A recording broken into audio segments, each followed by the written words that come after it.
Welcome to The Hypnotist, the show that gives you inside access to cutting-edge hypnosis with real clients facing genuine issues. Brought to you by the hypnotherapist demanded by celebrities, CEOs, and even royalty, Adam Cox. These recordings took place live from Adam's clinic in London's world-famous Harley Street. This podcast features powerful hypnosis, so do not listen while driving or operating machinery.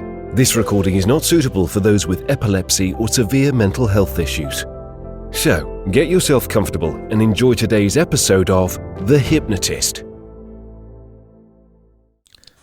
Hi, it's Adam here, and in today's episode of The Hypnotist, you're going to be listening to a very short hypnosis session that is designed to interrupt the pattern between stimulus and response in a gentleman that had a fear of a specific type of bird, which was a pigeon. And quite often, this can be the case that if someone has a fear of birds, it isn't necessarily the case that it's all birds. So in his case, he was fine with ducks, fine with even seagulls and doves, but did have an issue with pigeons. So what you're going to hear in this particular session is almost like a mind hack, where he starts to see the flying animals, including a butterfly that he's completely okay with, and then starts to see them evolve into what looks like it would be a pigeon, but keeping the emotional state as if it was the original animal that he's okay with the pretense that these aren't really pigeons, these are the animal that he's fine with pretending to be a pigeon. And this is not difficult for humans to do, to have this pretense of acting as if. For example, you can watch an actor in a movie and treat them like they are the actual character that they're playing rather than an actor playing them. You can see people dressed up as cartoon characters in theme parks and act as if they are, the character rather than the person getting all hot and sweaty in a costume. So therefore, it is also the same thought process that enables you to see the thing that you have had an anxiety with as if it's something else dressed up as that. And in a weird way, the anxiety can go from very intense to virtually nothing instantly.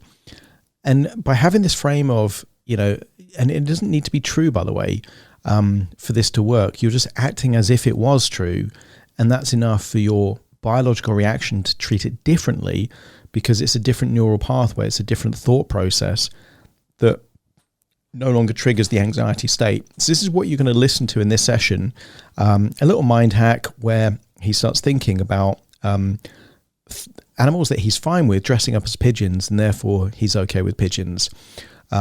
If you're listening to this and you're thinking, well, this is great, but I'm not scared of pigeons, there will be a link nearby where you can book a free 30-minute consultation call with me, and I can explain how I would work with you on your specific fear.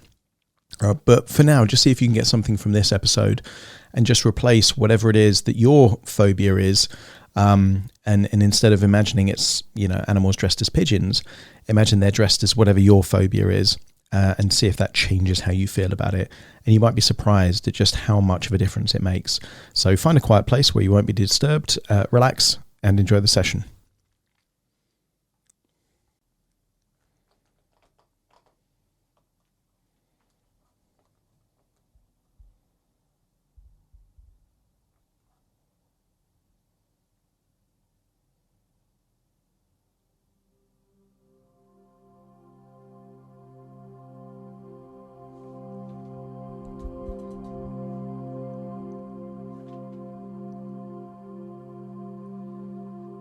Okay, take a deep breath in. And on the out breath, just close your eyes. And in doing so, allow feelings of tension, stress to leave your body.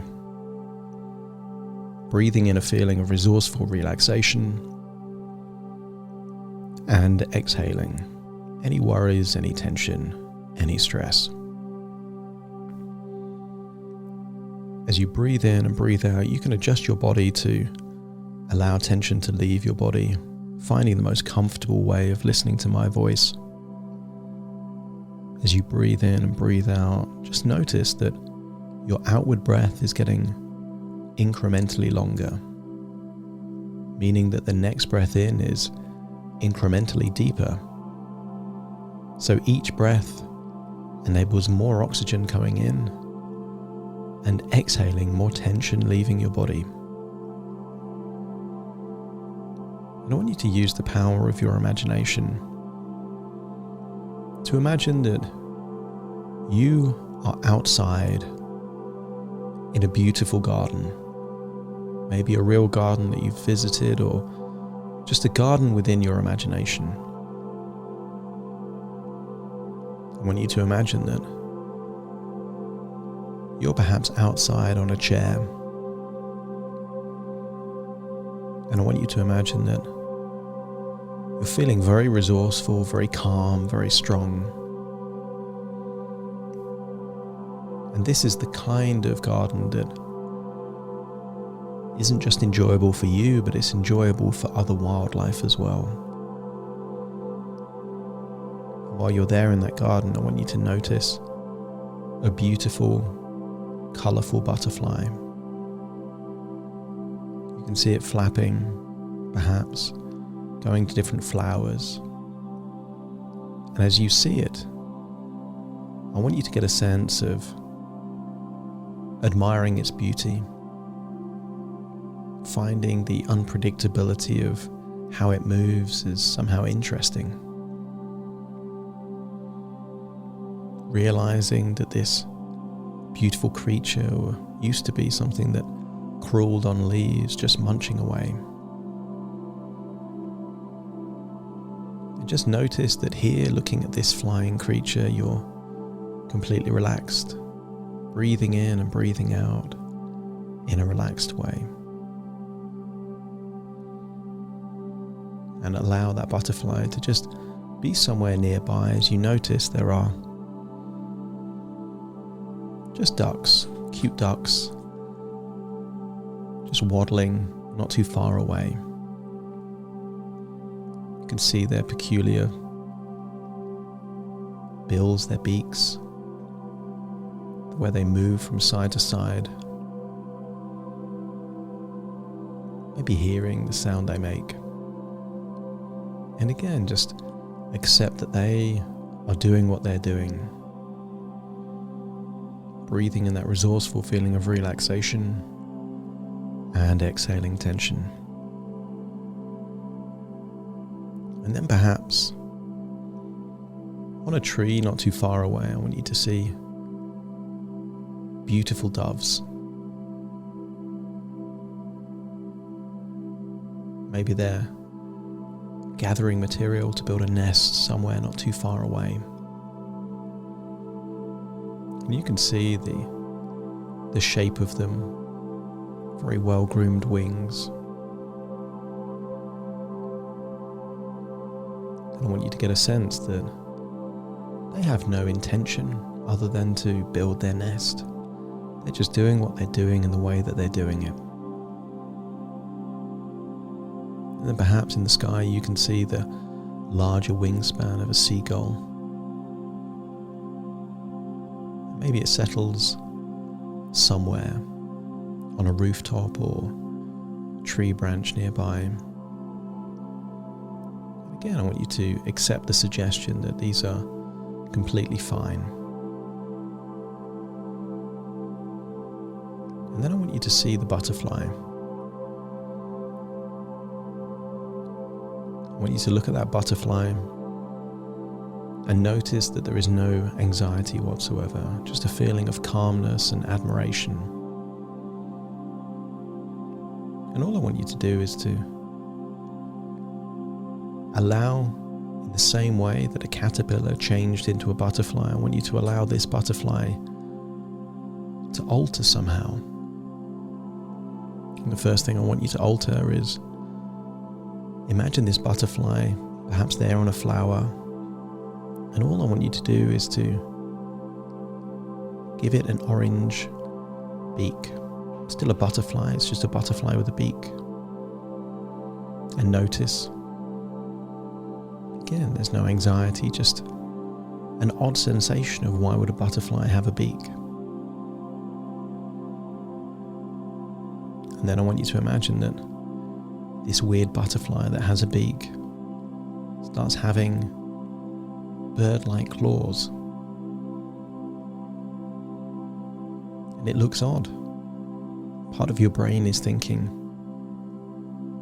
how could a butterfly with such delicate wings even fly with the weight of this beak and these feet?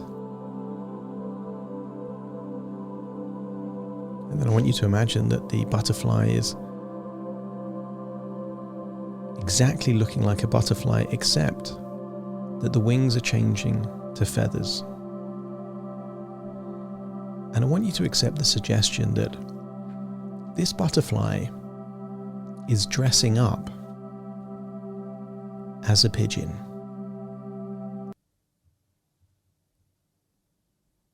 I want you to get a sense that it absolutely is a butterfly. It's just starting to look remarkably like a pigeon.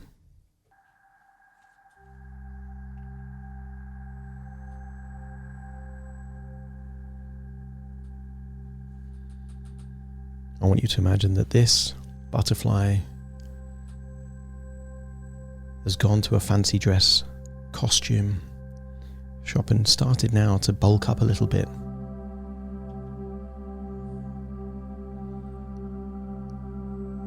It's a bit plumper now. The feathers look quite convincing. But you just know that it's a butterfly that now looks like a pigeon. And notice there is no anxiety whatsoever. Just confusion as to why would a butterfly want to dress up like a pigeon. And you can see it move from flower to flower, except it's heavier now and might pull down the weight of the flower. But it is still a butterfly that looks like a pigeon. And then I want you to look at those ducks. They're definitely ducks. But I want you to imagine the ducks are also pretending to look like plump pigeons. Imagine they've done the equivalent of what many humans do and change the colour of their hair. I want you to imagine that it's still a duck, but they're changing the colour of their feathers to make it look a little bit more like a pigeon. Except that they are ducks. And just imagine that, again, they're wearing a costume. And not quite 100% getting away with it. There are clues that actually they're definitely ducks. Even though they do look like a pigeon. To someone that didn't really know any better. Looking at them briefly, they might even think they were a pigeon, but these are ducks. And maybe the clue is how they walk. Maybe it's because they tend to be stationary on the ground. They now look very much like pigeons, except you know that they're ducks. And notice that you breathe in and breathe out in a calm, resourceful way. I want you to see the doves in the tree. And again, maybe this is a pigeon fancy dress party where all the butterflies and birds have got this invite that says dress up as a pigeon. And the doves look kind of like a pigeon anyway, so all that's going to change is the feathers go from their beige or bright white to a slightly greyish colour. But they're still doves. They're doves that happen to look like pigeons. But you know they're doves, and maybe it's because they're slightly smaller than a pigeon would be. And now as you look around, you can see a butterfly dressed as a pigeon, a duck dressed as a pigeon, and even the doves that have the same colour feathers as a pigeon. And in doing so, I want you to get a sense that you're looking at things that are like pigeons, and you can feel calm and you can feel resourceful. There are no issues whatsoever. And then I want you to see seagull. And imagine the seagull is there for the same reason, to join this pigeon fancy dress party. He can't get away with it, he's too big. It would look like 3 or 4 pigeons all rolled into one. And maybe it's the biggest thing that looks like a pigeon that you've ever seen. And maybe he can't get away with it because the beak's too big. But imagine that it's a very large, pigeon-looking creature that you know is a seagull dressed as a pigeon. And I want you to get a sense that you can feel resourceful around these birds. Doesn't matter how they move, whether they fly or not. I want you to get a sense that by accepting the suggestion to be true that these are not pigeons, these are animals that you're fine with, that just look like pigeons, somehow makes you feel how you would feel if you were in a garden of butterflies, or if you were seeing doves, or if you were seeing a duck or a seagull. If it seems to be the case that it feels like you're around animals like this, just let me know by nodding your head. And I want you to get a sense that from this point forwards, you'll start thinking about pigeons in the same way that you start thinking about characters that dress up like cartoon characters at theme parks. Maybe a child will see someone dressed as Mickey Mouse and think that's Mickey Mouse. But intuitively, you think someone in there is getting really hot, dressed up as Mickey Mouse. And from this point forwards, you will start thinking about pigeons in the same way. That these aren't really pigeons anymore. These are just animals pretending to be pigeons. And by thinking it in that way, notice that somehow you can feel resourceful and calm around these pigeons.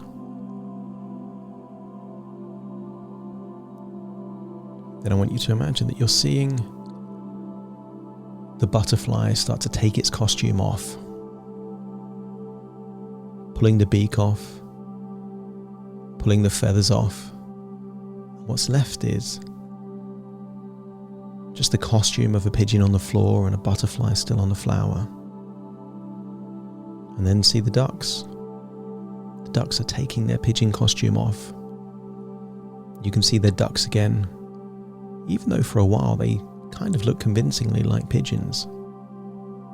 See the doves do the same thing, taking off their pigeon outfits, and all along they were doves, but they just looked like pigeons for a while. And then the seagull, maybe using its big beak to take off their costume, and then you're just left with the pigeon outfit there on the floor and a big seagull. And all of these animals just fly away, and you're left with the feeling that from this point forwards, because you were fine with animals that look like pigeons, it now is the case that anything that looks like a pigeon, including a pigeon, will also be something you're fine with. And if your unconscious accepts this to be true, let me know by nodding your head. And now it's time to leave this beautiful garden and to go back into the present. In your own body, listening to my voice. And very soon I will count from 1 to 10 to awaken you. You will awaken feeling resourceful, feeling motivated, feeling that you can handle being around anything that looks like a pigeon. Starting to count. 1, 2, 3, waking up. 4, 5, 6, more alert. 7, 8, open your eyes, 9, 10, wide awake, wide awake, wide awake.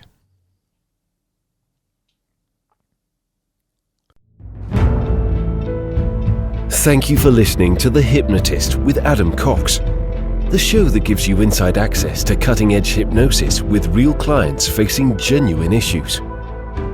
To automatically receive the latest episodes, please subscribe. If you'd like to support the show, please share this episode with just one friend you think it could help. And if this episode helped you, please leave us a 5-star review.